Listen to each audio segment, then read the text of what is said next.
Yeah, so, okay, thank you for inviting me to give this talk. So this talk will be on a recent iClear paper that we got accepted with my collaborators, Desmond, Elliott, and Gerard Melo. I am Konstantin Dobler. And the paper is on token distillation, attention-aware input embeddings for new tokens. And I will also kind of embed this talk into a more maybe general mini survey on the field, on the subfield, and what the future of adding new tokens to the tokenizers of pre-trained language models should look like. So just like a bit more, I'm Konstantin. I'm a PhD student at the ELLIS unit Potsdam and Hasso Plattner Institute in Germany. And my advisors are Gerard, Melo, Ralf Herbrich, and Desmond Elliott. And Gerard, Melo, and Desmond Elliott are also the collaborators on the paper, which is the main focal point of this talk. So let's jump into it. So this talk will be structured by me first motivating the problem of why do we want to add tokens to an existing pre-trained language model, and what are maybe the problems with existing methods that try to do this. Then we'll introduce token distillation, which is our new approach to fix some of these issues. We'll look at some experiments, some results, and then go into what should come next. What are the next challenges, and where maybe what are some obvious, or let's say low-hanging fruits we should try. And then, of course, I'm welcome to discuss. Just on questions, I think we already said that before, but feel free to jump in at a point if you didn't get something on the slide. I'm happy to make this interactive. And I will also have like some breakpoints where we can ask some questions if should there be any. Okay, so let's motivate tokenizer transfer, right? Tokenizer transfer is the method or the changing of the tokenizer of an existing pre-trained language model. And there are many new pre-trained models being released all the time now, right? We have Llama, QN, DeepSeek, GPT-OSS, and many different more. And a lot of these are open weight. However, most of these, and actually almost all of these, use a BPE-based static tokenizer. So you, as an end user of any of these pre-trained models, are mostly stuck with whatever tokenizers the pre-trainers have chosen. And this can be pretty bad. So most of you might know about this solid gold Magic Harp token. So this was a token in the tokenizer of GPT-2. And you might think, okay, this looks like a weird token. Why do we assign this a token? It turned out this was the username of a user in a counting subreddit where they just post comments counting from 1 into the millions. And now a BPE-based tokenizer training scheme, right? It's kind of based on compression. So this is a really frequent word. So we should really assign this its own token. So this is clear failure mode. But I mean, these can be fixed, but there are more fundamental issues where if you are operating in a language or even a domain that does not match the distribution that the pre-trainers have chosen to train their tokenizer, the tokenizer that they have chosen for their model will be quite inefficient for your language or domain. And this can have impacts on performance, on downstream tasks. But even, let's say, more clearly, this is just a matter of costing more per token, right? Everything you do with a transformer large language model is kind of built in on a token level. So even if you host these yourselves, right, you spend compute per token. And in hosted large language models, it's even worse. You are billed per token. And now if there are some languages where you need twice as many tokens to express the same semantic content, you pay twice as much. So this is not a good thing. So what's the solution now? Because we really want to use these pre-trained models, these weights that are being released. They are very powerful, and it's not really nice that they are suboptimal for a very large percentage of the world's population because they don't operate in whatever language was chosen to be most represented in the tokenizers. And the solution is, well, we just customize the tokenizer. We just add tokens that match whatever language or domain or distribution we want to operate in. But of course, this is, we're not done there yet, right? We need, language models cannot operate on tokens, they operate on embeddings. So we need to couple adding these new tokens with adding good new embeddings. And this is really the crux of this issue of tokenizer transfer. So what approaches have been tried in the past? The very early approaches are, I will kind of call them naive, is just using a random initialization. And mostly this is just pretty bad. It's really uninformative, right? You cannot use the model out of the box. And one of the main takeaways of a previous paper of mine on this kind of embedding initialization topic was, you don't even have to use the method that I'm proposing here, but please just don't do random initialization. So this is not a good thing to do. You can be slightly less naive by still doing a random initialization, but you're at least now matching the first and second moments of the existing embedding tables. So you take a usually channel-wise mean or standard deviation over the existing embeddings and then initialize new token embeddings based on that.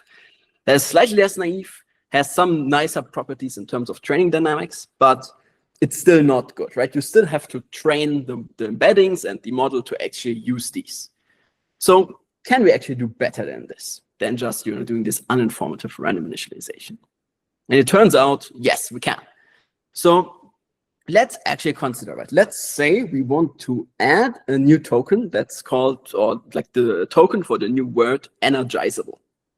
And let's also say that this token energizable was previously, or under the original tokenization, would have been split into the subtokens N, Jai, and Sybil. Then instead of just taking a mean over, all the embedding rows and drawing basically from this distribution, why don't we just take a mean over these related embedding rows, right? Why do we have to take a mean over all these other unrelated embedding rows? And it turns out you can do this, and this works much better than just doing a random initialization. But, is this really the best? So with this, you still have to train the model to really use it, and you might already guess that this might not be optimal in all cases. There's another type of approach, which you could call more sophisticated, which tries to map between different embedding spaces. So let's say we actually do have an embedding space where we have embeddings for the new tokens that we want to add. So this could be, something like a word-to-vec space or fast text space, but this could also be, the input to output embedding spaces of other pre-trained language models. And now what we try to do is, since we have those embeddings, and hopefully we also have some embeddings, that are common between our target model and this auxiliary space that we have, we can try to use these as shared anchors to map from one space into the other, to find essentially how should this new token be represented in our target model space, based on some similarities or some relative geometry in this auxiliary space. And this works. Usually this is most applied in these cross-lingual transfer settings, because then you can also have some nice properties where your auxiliary spaces can be specifically tuned to some specific languages. But it turns out to really use these models after doing this, you also still have to train further. So is this kind of the best we can do? We do know from these types of works that have been done that we do actually gain some performance by using these better initial starting points for these embeddings. It is better to do this and continue training rather than just do random initialization and continue training. But still, like, the core drawback of all of these approaches remains, we have to still do training to actually get good performance, or honestly, any kind of acceptable performance in most cases is not possible without training. So is this kind of the ceiling? Is this just something that we have to contend with? It's a hard problem to find exactly a good representation that fits into the existing model space. And we say no, we should not be happy with this. We should try to do better. And the core hypothesis of the paper, Token Distillation, that I'm presenting now, is that these methods don't work without training because of a core limitation. And that core limitation is that they mostly only use information that is stored in the embedding matrices themselves. And they do not, or they basically ignore, any information that is encoded in the weights of the attention mechanism and the feed-forward networks of the transformer blocks. So let's consider an example here. Let's say we have a new token palatable that we want to add. And this token palatable is tokenized in the original tokenization split into pal, at, and able. And we should ask ourselves, where is the information about what it means for the model to see pal, at, and able in sequence stored? Is it stored in the individual embedding rows for the individual tokens pal, add, enable? Or is it maybe stored somewhere else in the model? And this is a kind of a leading question. I'm saying, no, it's not stored only in the embedding rows. And this is really what our method here is all about. So token distillation, or you could also call it how not to ignore the information in the transformer weights. So let's get into this. How do we now actually, though, extract this important non-embedding information? So we're saying there must be some kind of circuit, some kind of computation happening in the transformer layers that aggregate seeing individual subtokens into some kind of semantic representations for a unit of meaning. And there has been, quite some works in the mechanistic interpretability field that actually do tell us, yes, this is something that is happening. But where exactly is this stored? If we want to extract this information, right, we need to know what to extract and where to extract it from. And this is actually quite a hard task. And now you could try to do this. There are approaches from borrowing from mechanistic interpretability, but this can be brittle. It is quite difficult. And this will never be the same across all possible tokens that we would like to add, right? This will be different exactly where these circuits are located for each and every new token. So this is quite difficult. Our approach now is differently. We say, well, actually, let's think about what we want to achieve here. What we want to achieve is that when the model sees our new token, it should behave in the exact same way as when it previously had seen the original subtokens. So when the model sees our new token palatable, it should have the same behavior as when it before saw pal, add, enable. And this we can now formulate into a very nice distillation objective. So our approach is to distill these subtoken interactions into a single embedding. Essentially, we pull out all of this information from the transformer weights into a single input embedding. And in this way, we don't even need to know where this information is stored, but by designing an objective in this way, we still get to pull out this information. So let's kind of dive into this a bit more. Again, let's say we have this token palatable, which we want to add, and we have some context or some sequence in which this token is used. So palatable food is good. And we have, this is important, we have a frozen pre-trained large language model, and this is never touched in our method. So we don't change the transformer weights at all. The only thing that is changed is the embedding for this new single token palatable. And how it works is we get the sequence using the original tokenization. So palatable food is good, where palatable is split into pal, add, enable. And we input this into the transformer and record the hidden states at some layer. Usually we use the last layer. Then we repeat this for the sequence which uses the new tokenization. So this now uses a single token for palatable. And again, with like a new, initially this will be a kind of initialized embedding that is not very semantically meaningful, and record the hidden states again at the last layer. And our objective is simply a mean squared error between those hidden states to match the behavior. So we optimize only the single embedding to match the hidden states of everything that comes after in the sequence to the original tokenization. And now we do this over a couple of iterations, right? So this is a learning-based process with gradient descent. We use the Adam optimizer. And then at some point we stop this and say, okay, now we have our new embedding that is hopefully very semantically meaningful. So at this point, if there's questions on this method, I would open the floor to this, because afterwards we're going to go into some discussions on this. So yeah, if you have any questions on this, please feel free to ask them now. Okay, if there's not, then let's go into some more discussion. So indeed, what we need here is we need some data to train this on, right? We need these contexts on which we can collect hidden states. And this is a limitation that you have to keep in mind, because for some of these other methods, we actually don't need any data. So this is some additional requirement that we add here.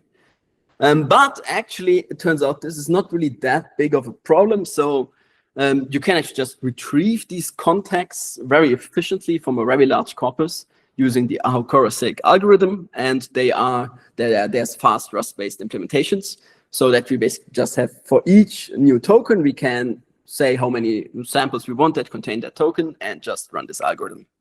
And specifically for causal language models, we don't even need a reference corpus. We can actually just let the model generate its own contexts by prompting it with the new token. This can even have a little bit of a nicer interpretation, because you can now say that you're running this like this in the end. What we're doing here is like a self-distillation objective, right? You're now running this self-distillation objective on data drawn from the original data distribution of the model. So you could call it kind of like an on-policy self-distillation then. In our main experiments, we don't use this, but we actually show in an implementation that this works also well. You can do this. So yeah, this turns out to not be such a huge problem. And you might also say, well, previously you talked a bit about initialization, and now we're running this kind of training loop. Isn't this training now and not initialization? And that's true. So we are doing some training here. I would call it more like a gradient-based initialization, but I admit the lines are blurred here a little bit.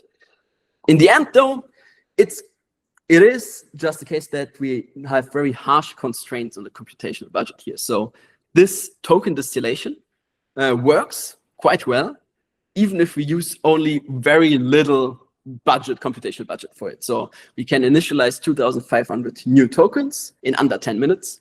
And concretely, we do something like using only 25 snippets per new token. And we truncate these snippets to 50 tokens. So this is really just a really small amount of computation per new token that we use.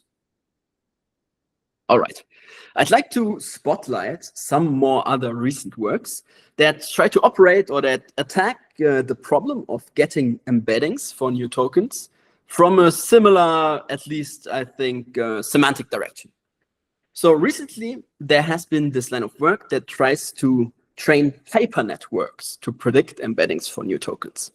So instead of what we do, which is we directly learn a new token embedding using our distillation objective, what this line of work does is they essentially pre-train a hypernetwork on a large corpus to, given certain subtokens, predict an embedding that would represent those subtokens well as a single token. So implicitly, this is actually something quite similar as what we do, but it's basically externalized to a hypernetwork. The advantage is that once you have trained this hypernetwork, it's actually quite fast to run inference on it. And it's actually, this is going to be faster than doing our token distillation. The disadvantage is that you do have to run the pre-training for it. And this can be quite expensive. It all depends on how good you want to train your hypernetwork to be. And there is a little bit of an issue that you need to cover the domain of the tokens that you want to predict in your pre-training. So if you try to predict embeddings for out-of-domain tokens, this will not work as well. So for example, if you pre-train your hypernetwork only on English, it will work less well for multilingual use cases. So this is just something to keep in mind. And at least in the original setups, these hypernetworks have been trained using next token prediction, which I will argue is not the correct way to train these hypernetworks, at least for predicting input embeddings. But this has been fixed in recent work. So now we actually also train these hypernetworks using a distillation-based objective. All right. So one more line of work I would like to highlight is a paper called Tokens to Words. And they do quite a smart approach. So they essentially try to do what I was previously describing as very hard and very difficult, which is exactly trying to pinpoint where these circuits lie that aggregate multiple tokens into a single unit of meaning. And they have one extraction method, it's called patch scopes, and try to identify at which layer this aggregation happens, and then map these internal hidden states back to the input and output spaces. And this works quite well. It works better than more naive methods, but it's also a bit brittle. So this extraction can fail sometimes. And in our experiments, when we ran this, it failed from like 10 to 75% of cases. So in the worst case, you cannot add 75% of your tokens. But when it works, this is something that works, and it's like it has the same motivation as we have, right? We want to move beyond just aggregating knowledge in the embedding matrices. Instead, we recognize that the actual aggregation happens somewhere inside the transformer, and we have to pull out that knowledge. Okay, So given this, let's actually now jump into looking at how well this token distillation method that I just told you about works. So to kind of describe the experimental setup that we'll be operating in is we will usually take some open weight model. We will add tokens to it based on the specific target language or domain that we are targeting, and then apply different initialization methods and compare their performance on benchmarks or different tasks actually as well. In most of the experiments, we don't do any further training. So this is for compute reasons. And there has been a lot of work showing that, yeah, if you have good, better initialization, then you can do further training to get even better results. We do this with a wide range of open weight models, actually. So there are different model sizes, different families. We compare instruction-tuned and base models, as well as tight and untight embeddings. And this will become important later. And then for the token distillation and as well other training-based baselines, we use the same data budget. So we train on 25 samples, and these samples are truncated to contexts of 50 tokens each. So again, like for the token distillation, for a 7 billion model, this went to be around 10 minutes for 2,500 tokens. So let's look at the first results. And the first results we look at are going to be biomedical domain adaptation. So what we do here is we basically collect a bunch of biomedical specific tokens, add them to our tokenizer. So these are usually like very jargon specific tokens, you know, you could imagine like very medical terms. And then we run these different initialization methods and then compare performance on benchmarks. And what we see here, first of all, is that token distillation indeed outperforms other more naive baselines. So here we have this random initialization, which has the mean and standard deviation drawn from the original embedding table. And this mean here is this sub-token mean strategy that I talked about, where we basically only aggregate the embedding rows that correspond to the original sub-tokens under the original tokenization. So we do actually get quite significant benefits over these more naive methods by running token distillation. However, token distillation also adds additional training budget. So we need to compare against other methods that also add this additional training budget. So if we do this, so here this is next token prediction, which is exactly the same setup as token distillation, but instead of running our distillation-based objective, we run just a regular next token prediction objective. And here we do see that indeed, right? The difference here is only the objective, and this kind of confirms our hypothesis that the distillation style setup here does work better by just performing better. And we also compare against hypernetwork. So this is set zero-shot tokenizer transfer. And this is kind of impressive, actually, right? These hypernetworks have been pre-trained on a massive amount of data. So I think this was 50 to maybe 100x more. Don't quote me on this, maybe 50x more than the compute we use for this token distillation. But still, by training these tokens specifically at the test time with token distillation, we are able to achieve better performance. There is one thing here which is a little bit of an outlier, and there will be more on this later. It happens only when the model has tight embeddings. So you might maybe already have some thoughts on this, but we'll talk more about this later. One thing we have to mention though here is that token distillation, while beating all these other methods, is not able to yet match the original tokenization by just using the original tokenization. So keep in mind again, right, this is no further training. We don't touch the large language model weights at all. The only thing that has changed is rows in the embedding table. But this is something to keep in mind here. So let's actually look at a different setting and look at language adaptation to French. And let's also actually say we are willing to spend a bit more compute on this token distillation. So here what we do is we 4x the compute. So instead of 25 snippets, we now allow to train on 100 snippets for token distillation, as well as the baselines that use training. And what we actually also do here is we select tokens in a bit more aggressive way. So this is, I won't go into detail, but Adaptive Vocab has this strategy that they propose to select new tokens that are more able to compress the target text more. So what we do by adding only 5,000 tokens to the tokenizers of Llama 8b and QN3 8b is we're able to reduce token counts by roughly 20% already. And actually, one note on that, if you reduce token counts by 20%, you actually save more than 20% compute, because for transformer models, the compute, right, is quadratic in the sequence length. So if you have shorter sequences on average, you have like a more than linear reduction in compute. And we see that, if we are willing to spend this more compute here, we're actually able to closely match the original tokenization. Right, there are small differences here, but it's mostly the same. And token distillation, again, outperforms these other methods here, and specifically also the next token prediction.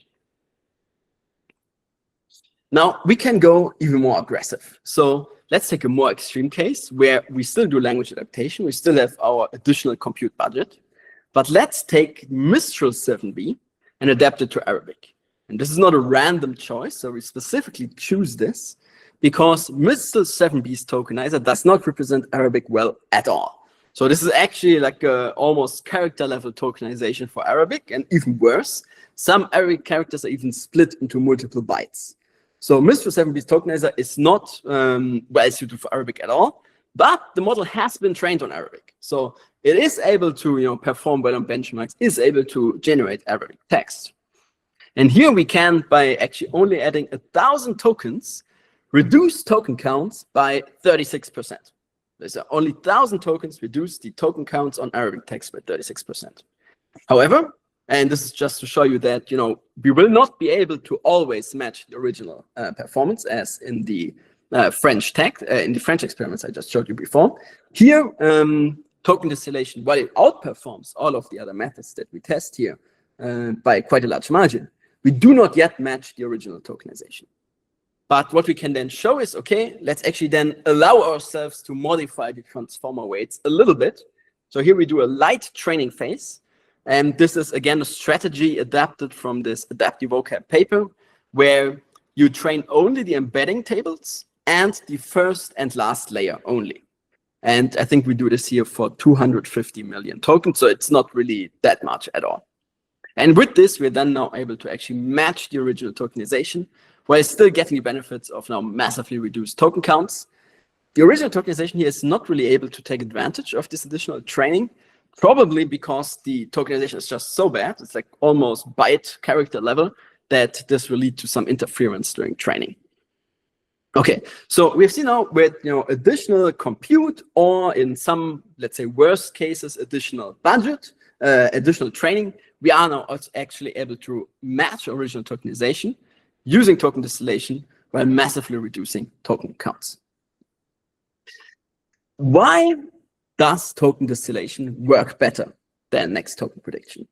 Right? The difference between these two here is always only in the objective that we use. And there are actually quite large differences, right? So why is this the case? I want to motivate this a little bit more. So say we want to learn a single new token, Messi, and we have a context that reference sample that we want to use to train this, and that sample is Messi is a football player. Now, when you use next token prediction and want to train only the new embedding for the token Messi, what next token prediction sees is this. So it sees new token, which is some embedding, is a football player. And if we now run the objective on this, right, we will adjust the embedding for new token to make the suffix is a football player more likely. And there are many different choices, or in general, right, this is a very generic thing that can make is a football player more likely. And it's quite hard to learn the specifics here. So right, in this case, even it's not even determined whether this should be soccer or American football players. Whereas distillation has access to enriched hidden states from the teacher model, right? Because the teacher model sees Messi is a football player, and we try to match the hidden states that are contextualized from the teacher with is a football player. So these contain this information about, this should actually be Messi. Now, so this is why fundamentally, right, I think distillation is just the better choice for running this type of training to learn new input embeddings. Now, we have to say, though, like in practice, right, the contexts that we use are more descriptive. So this is deliberately chosen to be kind of extreme example here to show that this will be very generic. In practice, right, the next token prediction is actually able to learn embeddings that are quite decent, right? It's just the fact that distillation works better. So let's actually, though, drill down a little bit more. So far, I have shown the results on benchmarks, and these can be kind of maybe not as informative as they could be. So let's do a different task now. Let's actually prompt models to generate definitions for the newly embedded tokens. So essentially what the model sees is something like the definition for, and then it just sees the embedding for this new token that we have learned, and now has to generate some kind of definition.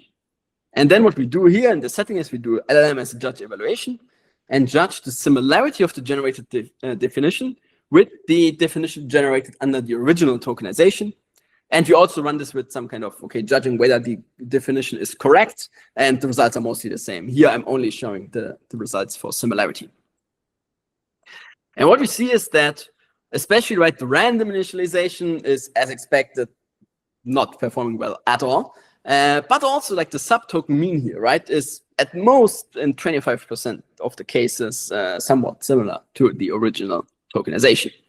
Next token prediction here, we see learn something better, right? It's vastly better than doing the subtoken initialization, but still only reaches something like 60% of cases. And here we see the hypernetworks, which again, like, vastly outperform next token prediction. And again, I just want to highlight this, the power of hypernetworks, right? This hypernetwork has internalized predicting embeddings that are much better than doing this gradient descent specifically for each token gradient descent training to optimize the representation. So this is a very powerful idea. However, it turns out that this token distillation just works much better at producing these similar definitions for new tokens. And again, similar results are for producing correct definitions for these new tokens. So this just, right, this really pinpoints this ability of distillation, especially if you compare the distillation with the next token prediction results here, to pull out more semantic and better representation. There is a little bit of an outlier, though, or failure mode. So you probably already saw this. Here we have a 0.0 results for token distillation. So this is as bad as random. So obviously something is going on here.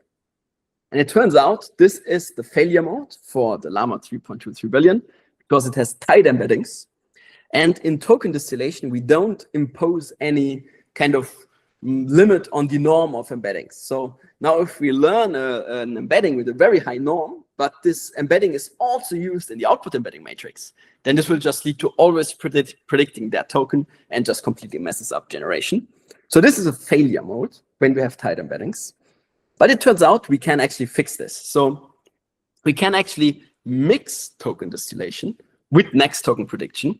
And next token prediction has a kind of inherent regularization on the embedding norm, right? Because we use it to predict the next token. And this can now, if our new tokens would have too large of a norm, this would mess that auxiliary objective up. However, you might rightfully ask, you just told me that distillation is better than next token prediction. So won't we now just get worse results? And indeed, if we naively mix the two, this is true. So with just adding basically the two losses together and backpropagating, we are able to fix this failure mode and still, like, vastly improve over next token prediction. But we lose some performance compared to vanilla distillation. However, we can do this a bit smarter. So we can use something I call auto scaling, or alpha NTP. So what we do there is, at each update step, at each update iteration, we just rescale the norm of the next token prediction objective, or next token prediction loss, to match the token distillation loss. And then we basically just reduce the impact that this next token prediction has. And this works much better and is able to match the original distillation much more closely. Okay. I just want to highlight a couple more things about this. So we have actually many more experiments in the paper, so you feel to look at this. But one thing I want to highlight, we do this distillation on means using the mean squared error on hidden states. And traditionally, distillation is done with a KL divergence over the next token prediction distribution, right? You can also do this. So this table looks terrible, I know, but that's the point, because what we see here is essentially every underlined result in these columns are results that are not significantly worse than the best one in bold. And we basically see nothing is significantly different than anything else. So essentially, it doesn't matter what kind of distillation objective you use. You still get the benefits of distillation. That's the main takeaway here. There is one reason, though, why we might actually want to use hidden states and mean squared error on hidden states. And that is, what if we don't use the last layer? So far in these experiments, we always use the last layer's hidden state. But what actually if we use some intermediate hidden state? And we can look at this. So what I plot here is the average performance on the biomedical benchmarks that we looked at in the beginning. And on the x-axis, we have the layer in which we apply our objective. And then we sweep over different learning rates. And first, importantly, just mentioning the learning rates here, is that we do have some outliers. So if we use a much too small or much too large learning rate, it kind of collapses and we won't get good results. But luckily, we have a quite large range of learning rates that actually work quite well. So it seems that it is not super important, super fine-grained fine-tuning and sweeping of this learning rate. But more importantly, what we'll see is if we look at the way this performance evolves as we move up in the target layers, is that earlier layers might actually be better than the last layer. So why did we choose the last layer? It was simply based on the motivation that, well, if we choose the last layer, we are guaranteed to not miss any subtoken interactions, no matter where they happen in the transformer stack. But there is actually a good amount of literature, a line of work that tries to investigate where actually do these subtoken aggregations into units of meaning happen. And they also say, right, this happens usually in the earlier layers, usually something in like the first third of layers. And this very well corresponds with this kind of dip where we do need to include at least roughly like the first quarter or third of layers to get good performance. But after that, it might actually be worse to include more layers. So this could be because the hidden states get slightly less noisy or have different signals in terms of actually being about predicting the next token rather than this aggregation into units of meaning that we actually care about, that we want to put out into our single embedding. And this is very interesting. It should be very interesting to us because this will allow us to now just skip 2/3 of the layers, get better performance, and actually be much faster because we can just skip this in the forward and backward path of token distillation.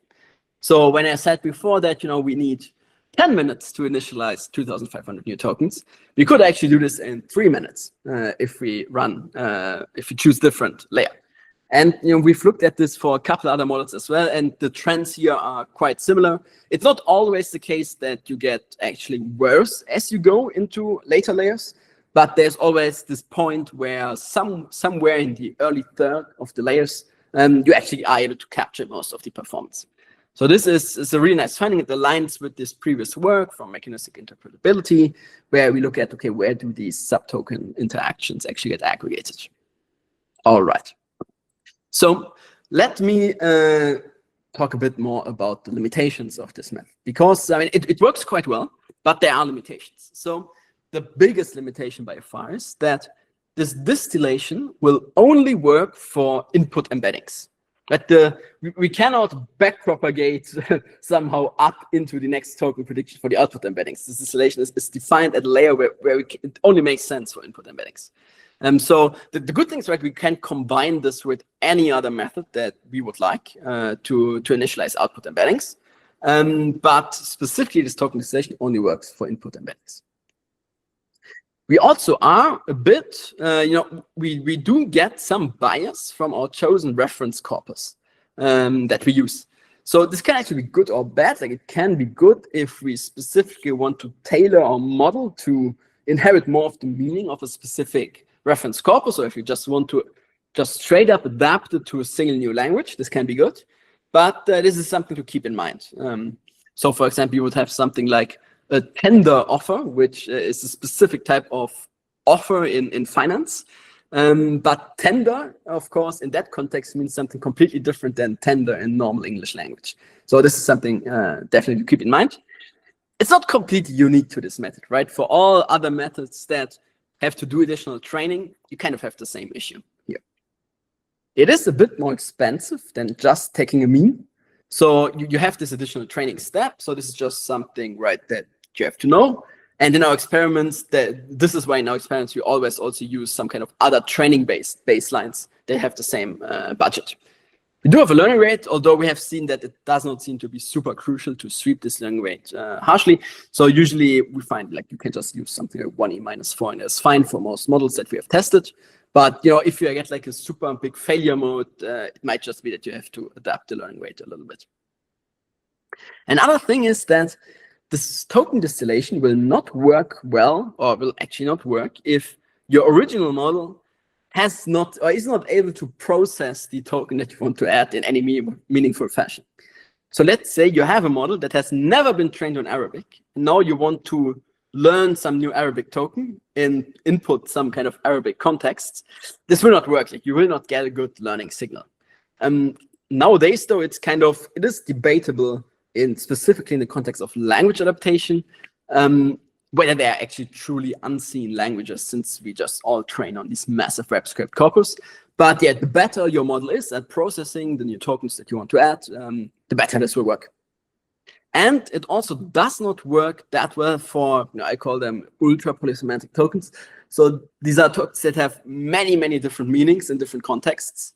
So usually this is very small word pieces like or these, they don't carry any inherent meaning at all and are used in many, many different contexts. Here it does not work super well.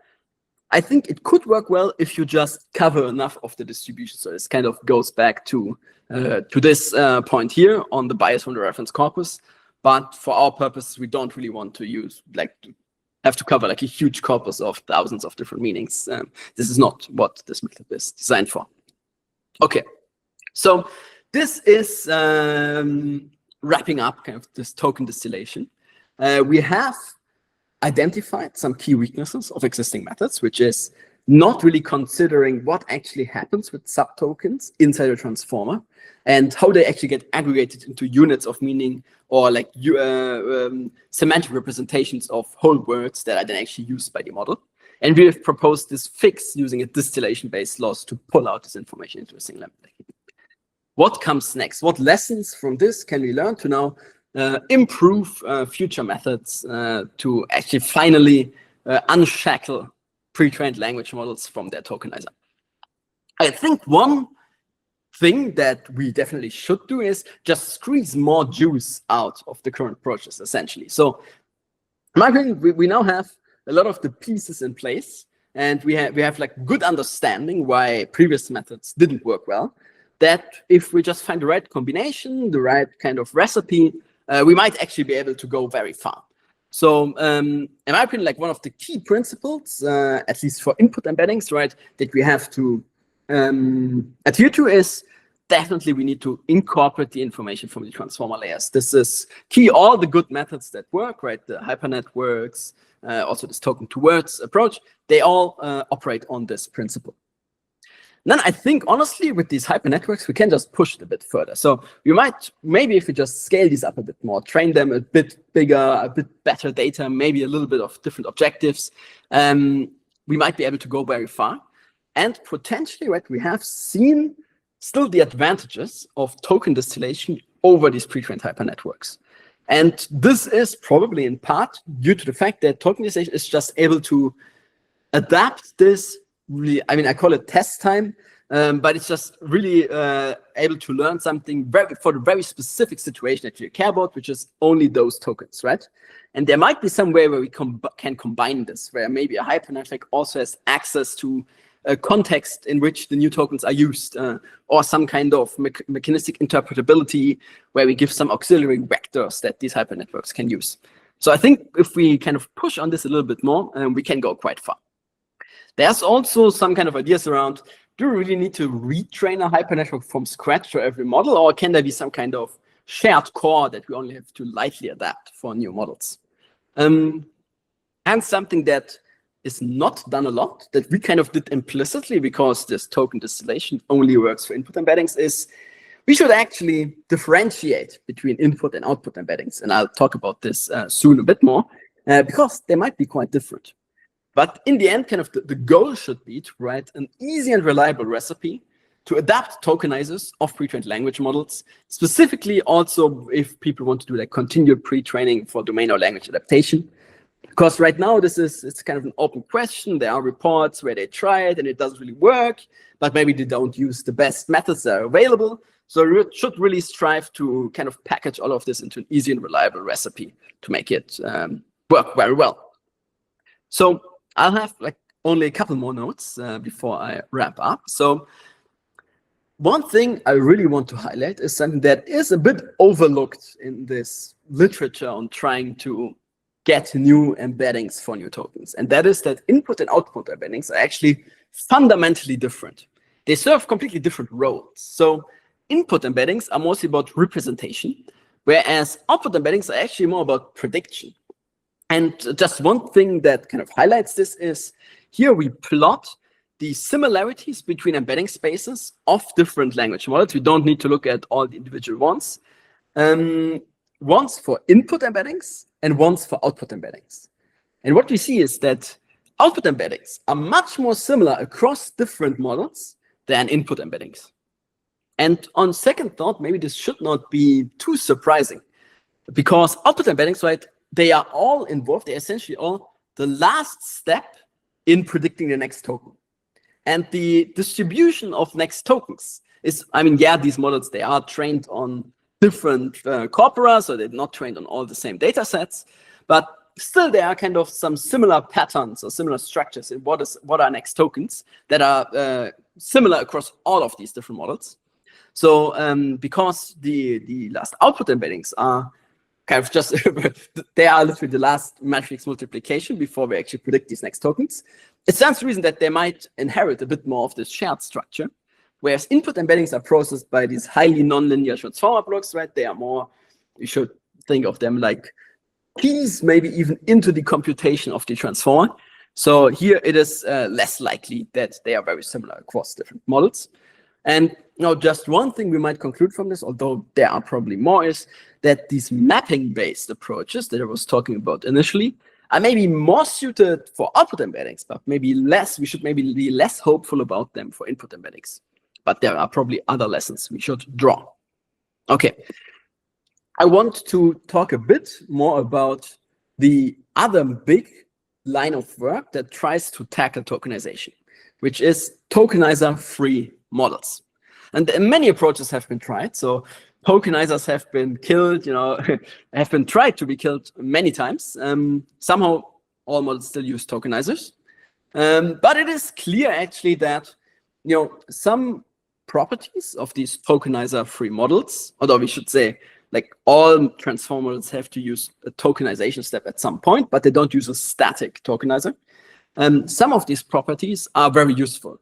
In particular, it is kind of self-evident that having some dynamic chunking instead of the static chunking of a tokenizer should be useful capabilities. So depending on the context, we should kind of decide whether we now aggregate multiple characters into single word, or, I mean, in a very maybe simple example, if somebody tells us, spell the words in the word strawberry, right? Maybe a dynamic chunking is just going to chunk this into S, T, R, A, or, and W, and so on. So this is clearly an ability that is not there with static tokenizers that might be very useful.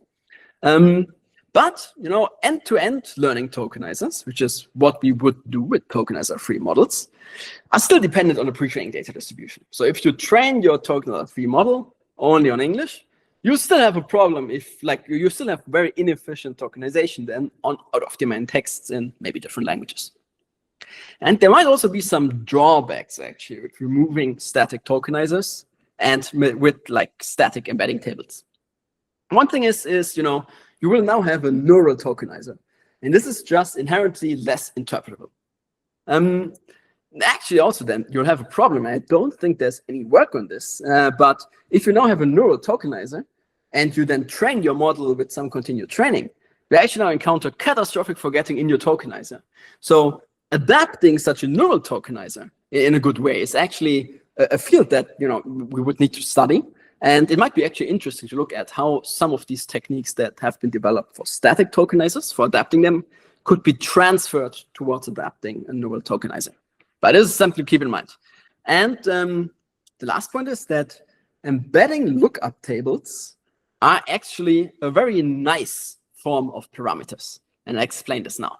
So embeddings are essentially free at inference time. So if they are token index embeddings, meaning that if I have my input embedding table and I can essentially scale this and make it add as many rows as I want, it doesn't matter, like no matter how many rows I have, the cost at inference time is the same because it's just an index, I select the row and then I use it. And this has been now recently discovered as a new axis of scaling. So this is a similar motivation as mixture of experts, right? Where we have a lot of parameters, but only some of them are active in any given forward pass. And this embeddings, you could say, is kind of the mixture of expert principle taken to the extreme, where only a tiny, tiny slice of the total parameters that I have is actually active at any given forward pass. So this has been studied on kind of scaling, just scaling the vocabulary size. And you run into some issues, though, if you just naively scale your vocabulary size, where then you also scale the output vocabulary. And there it's not free, right? In the output vocabulary, you pay this at every next token prediction because you have to do like the matrix multiplication and softmax over the entire embedding matrix. But there now have been recently these approaches which add parameters, but decoupled from the vocabulary. So this can be kind of by adding n-gram indexed embedding tables. So not only does each token get a unique embedding, each token n-gram gets a unique embedding. And this way you could essentially scale the size of the input embedding matrix in an infinite way. So we can add a lot of parameters there. And this principle has been recognized and applied even more broadly. So we don't just have to use embeddings in our input embedding matrix. We can actually also use them inside the transformer. And there have been many different variations now. You can essentially use them inside the attention mechanism. You can just add essentially at each token position, you have an index, that is your input token index. And instead of just adding the input embedding to the residual stream, you can also just add a new embedding after each layer to the residual stream that is still indexed by this single token. And there can be different. You can index this by n-grams and so on. So just to give one recent example, which is from DeepSeek's n-gram architecture, where they add this new n-gram module. So this is something you could add anywhere inside the transformer blocks. And what it does is it has this static huge lookup table, which is essentially indexed by n-grams over tokens. So we have the tokens the Great and Alexander the Great, which is a sequence of tokens, so 2 tokens and 3 tokens. And then we have a huge lookup table which contains embeddings for each of these bigrams or trigrams of embeddings. And now they have like a bit of a complicated structure here, but essentially you look those up and you add them to the residual stream. And you can use this in many different places inside the transformer. And this is, I think we will see this style of scaling parameters, like sparse parameters, much more broadly. And this obviously has interesting applications about this field of trying to transfer token indexed embeddings from one tokenizer to the other. Because if we now see this type of stuff, these types of modules much more often, if we adapt a tokenizer, we actually also then have to adapt the embeddings within these embedding modules that are added anywhere inside the transformer. So this one just makes it more exciting to apply these tokenizer transfer ideas. But there might also be new challenges in kind of how do we deal with these n-gram essentially embedding lookup tables. So there will be new frontiers that we will have to tackle. And I think that is a quite nice way to wrap this up. So I'm actually quite hopeful about this. I think I'm quite excited about the way, especially these token indexed embeddings are going to be used forward, where in the future, where it's not just maybe the input embedding matrix. And now I'm, of course, happy to have any discussion or questions that you might have.